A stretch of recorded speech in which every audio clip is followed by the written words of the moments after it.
Hello दोस्तों, जय हिंद। कैसे हैं आप सभी? उम्मीद है एकदम मस्त होंगे और आप सभी की पढ़ाई भी बढ़िया से चल रही होगी। तो जैसे कि 23 फरवरी से एमपी पुलिस कांस्टेबल की फ़िज़िकल स्टार्ट होने वाले हैं, तो जिन भी कैंडिडेट्स के 23 फरवरी से फ़िज़िकल स्टार्ट होने वाले हैं उन सभी कैंडिडेट्स को मेरी तरफ से बेस्ट विशेज़। आप अपना फ़िज़िकल अच्छे से करें और 100% आपका दें। और मैं ऐसी उम्मीद करती हूँ कि फ़िज़िकल ट्रायल जो आप ग्राउंड में कर रहे हैं उससे 10+ मार्क्स आप एग्ज़ाम सेंटर वाले ग्राउंड में अचीव कर सकें।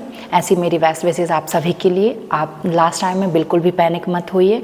जैसे कि मैंने 2 एग्ज़ाम क्वालिफाई किए हैं, फिज़िकल एग्ज़ाम, एक एमपी पुलिस कांस्टेबल का, वो भी विदाउट प्रिपरेशन, और एक सीआरपीएफ का एसएससी-जीडी के थ्रू जो होता है। मैंने 2 फिज़िकल एग्ज़ाम क्वालिफाई किए हैं। तो मैं आप सभी को मेरी प्रिपरेशन, मेरी स्ट्रेटजी बताना चाहती हूँ कि कैसे मैंने प्रिपेयर किया और 2 एग्ज़ाम क्वालिफाई किए। तो साथियों, आपको लास्ट टाइम में कुछ पॉइंट्स हैं जो आपको ध्यान रखना चाहिए और कुछ बैड हैबिट्स जो आपको, गलतियां जो नहीं करनी चाहिए। सबसे पहले मेंटली प्रिपरेशन बहुत ज़रूरी है। जब आप ग्राउंड में रहेंगे उस टाइम, और आप जिनका फ़िज़िकल बहुत नज़दीक आ गया है उनके लिए भी ये है कि डर पे कंट्रोल रखना है। आपको डरना नहीं है और दूसरों को देखकर पैनिक नहीं होना है ना। और सेंटर पे ज़्यादा किसी से आपको बात नहीं करनी है, सिर्फ अपने आप से बात करनी है। आपको अपने आप को बोलना पड़ेगा कि हाँ, आप कर सकते हैं और आप कर लेंगे। जिन भी विद्यार्थियों का 23 फरवरी को है, तो वो एग्ज़ाम सेंटर में इंटर करने से लास्ट वापस आने तक अपने आप को कैसे स्ट्रॉन्ग रखें, मैं आप सभी को वो बताना चाहती हूँ। देखिए साथियों, एमपी पुलिस में जो स्टाफ वहाँ आपको मिलेगा वो बहुत ही अच्छा रहता है, कोऑपरेट करते हैं। आपके पास कुछ चीज़ नहीं है, डॉक्यूमेंट्स वगैरह, तो वो आपको अरेंज करा के देंगे। आपको बिल्कुल भी पैनिक होने की ज़रूरत नहीं है। सबसे मेन पॉइंट, आपको फिज़िकल ग्राउंड में किसी भी स्टूडेंट से बात नहीं करनी है कि भाई आपके कितने मार्क्स बन रहे हैं ट्रायल में, या सिस्टर आपके कितनी ट्रायल में मार्क्स बन रहे थे, है ना। तो आप उनके मार्क्स ज़्यादा सुनेंगे और अपना कम सोच के आप बहुत ज़्यादा पैनिक हो जाएंगे। आप फिज़िकल एग्ज़ाम होने के पहले ही डर जाएंगे। तो आपको किसी से भी अपने मार्क्स नहीं पूछने और ना ही अपने मार्क्स बताने हैं कि मैं गोला इतना फेंक लेता हूँ, मैं लॉन्ग जंप इतनी कर लेता हूँ, मैं रनिंग इतने टाइम में आ जाती है। आपको ये सब नहीं बताना है, ओके। आप इस बात का ध्यान रखिएगा। ग्राउंड पर 50% लोग नर्वसनेस की वजह से वीक पड़ जाते हैं और वो फिज़िकल एक्टिविटीज़ उतनी अच्छी नहीं कर पाते हैं जो जितना कि वो ट्रायल ग्राउंड में कर लेते थे। तो आपको बिल्कुल भी पैनिक नहीं होना है। आपको डिसिप्लिन में रहना है और आपको स्ट्रॉन्ग मेंटली बनना है। फिज़िकली तो आपने 4 महीने से प्रैक्टिस की है। याद रखिए, जो आपने 4 महीने ग्राउंड में प्रैक्टिस की है वो 4 मिनट की वजह से आपको बर्बाद नहीं करने हैं। आपको बहुत ही प्रिपरेशन के साथ आप ग्राउंड में जा रहे हैं। आपको अपना 100% देना होगा और इधर उधर की बातें मत करना ग्राउंड में जाते ही। और बहुत सारे साथी लोग मेरे को मैसेज करके पूछ रहे थे कि दीदी, हम लास्ट टाइम में क्या स्ट्रेटजी अपनाएं ताकि बहुत अच्छे मार्क्स गेन कर सकें। तो आपको सबसे ज़्यादा मार्क्स खींचने की ज़रूरत है रनिंग में और लॉन्ग जंप में, और शॉर्ट पुट में भी आप मार्क्स अच्छे कर ही लेंगे। तीनों इवेंट्स में आप अपने मार्क्स गेन कर सकते हैं। सबसे पहले रनिंग में 10 लोगों को एक साथ दौड़ाया जाता है, बट उनका टाइमिंग अलग अलग होता है। जो गलती मैंने की थी, आप लोग दोस्तों वो गलती मत दोहराइएगा।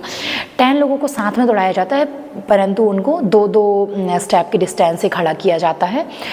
तो जिसको फर्स्टली दौड़ाया जाता है और जिसको लास्ट में दौड़ाया जाए, उन दोनों का टाइमिंग अलग रहता है। आपको चेस्ट एक नंबर 1 दिया जाएगा, उस पर एक स्कैनर होगा, तो वो आप उसको बांध के रखेंगे अपनी बॉडी में। जैसे ही आप लाइन क्रॉस करेंगे, वो स्कैनर से आपका टाइमिंग स्टार्ट हो जाएगा।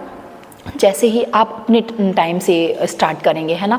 तो आपको ये नहीं देखना है कि आपको फर्स्ट में दौड़ाया है तो लास्ट वाला तो आपसे काफ़ी ज़्यादा पीछे है, मैं अच्छा दौड़ रहा हूँ। आपको ये नहीं सोचना है, क्योंकि उनका टाइमिंग अलग है और आपका टाइमिंग अलग है। तो आपको अच्छे से दौड़ना है ना।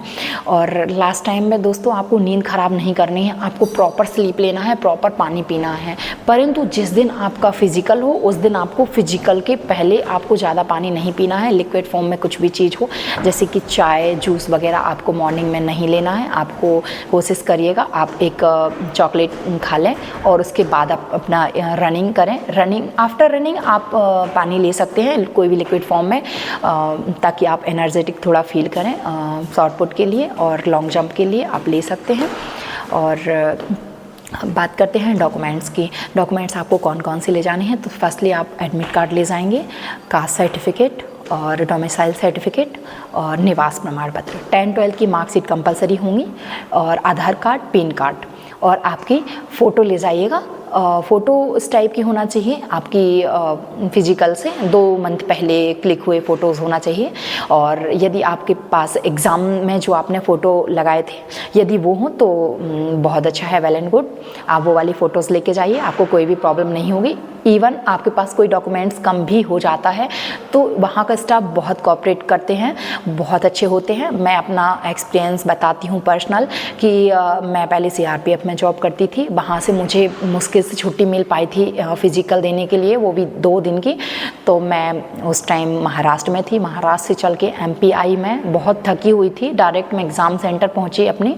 तो एग्ज़ाम सेंटर मेरे पास ज़्यादा डॉक्यूमेंट्स नहीं थे तो फ़ोटोकॉपी तो मैंने करवा ही नहीं पाई थी। वहाँ का स्टाफ इतना सपोर्टिव था, जैसे ही मैंने उनको बताया कि सर मैं ट्रैवल करके आई हूँ तो उन्होंने खुद प्रिंट आउट निकाल के मुझे दिए। और जैसे कुछ आप मिस भी कर जाते हैं डॉक्यूमेंट्स वगैरह तो आपको पैनिक नहीं होना है, आपको वहाँ से किसी स्टाफ से बात करके वो आपको अरेंज करवा दें, आपको बिल्कुल भी डरने की ज़रूरत नहीं है। गाइज़ एकदम MP पुलिस का जो स्टाफ है ना एकदम फैमिली टाइप है। मैं जब फर्स्ट टाइम उनको फेस की फ़िज़िकल में, क्योंकि मैं ऑलरेडी जॉब करती थी तो वहाँ के कुछ स्टाफ लोग समझ गए थे कि मैं जॉब करती हूँ तो उनने मुझे बहुत सपोर्ट किया था। ऐसा नहीं है कि मैं जॉब करती हूँ मुझे सपोर्ट किया था, वहाँ के हर एक पर्सन, हर एक कैंडिडेट को उन्होंने सपोर्ट किया था।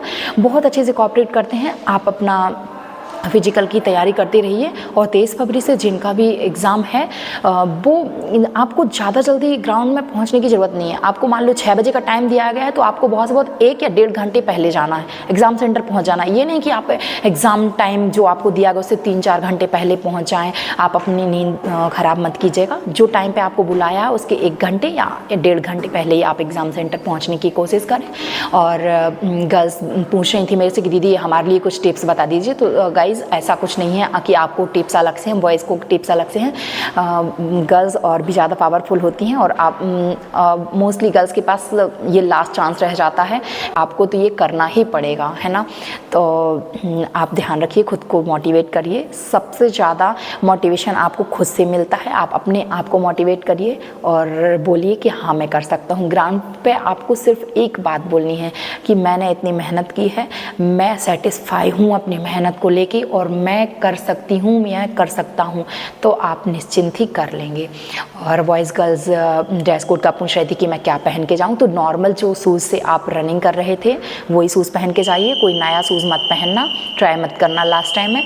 और टी-शर्ट लूज सा होना चाहिए और निक्कर जो आपको कंफर्टेबल हो वो पहनकर आप दौड़िए, इवेंट्स कीजिए। और टाइमिंग का क्या रहेगा, तो सबसे पहले जाके आपको रनिंग कराई जाएगी। आफ्टर रनिंग आपको ब्रेक दिया जाएगा, आप बहुत रिलैक्स हो जाएंगे। उसके बाद आपको शॉर्ट पुट का इवेंट कराया जाएगा, शॉर्ट पुट के बाद लॉन्ग जंप का इवेंट्स कराया जाएगा, है ना। तो आप डरे ना। दोस्तों मोस्ट इम्पॉर्टेंट बात, आप अपने आप को इंजरी मत कीजिए। लास्ट टाइम बचा है, आप अपने आप को सेफ रखिए।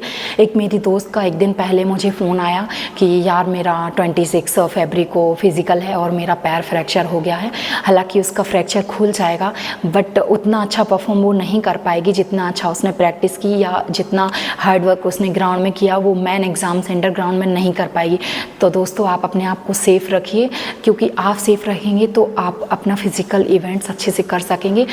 तो बाय बाय दोस्तों, मिलते हैं नेक्स्ट वीडियो में। आप कमेंट्स में ज़रूर बताइए कि आपको नेक्स्ट वीडियो कौन से टॉपिक पर चाहिए। जो भी आपके क्वारीज़ हों आप कमेंट्स में ज़रूर दीजिएगा। और मेरे इंस्टा चैनल पर भी आप मेरे को बता सकते हैं आपकी जो भी क्वारी हो, मैं कोशिश करूँगी सभी का रिप्लाई करने का। तो जय हिंद दोस्तों।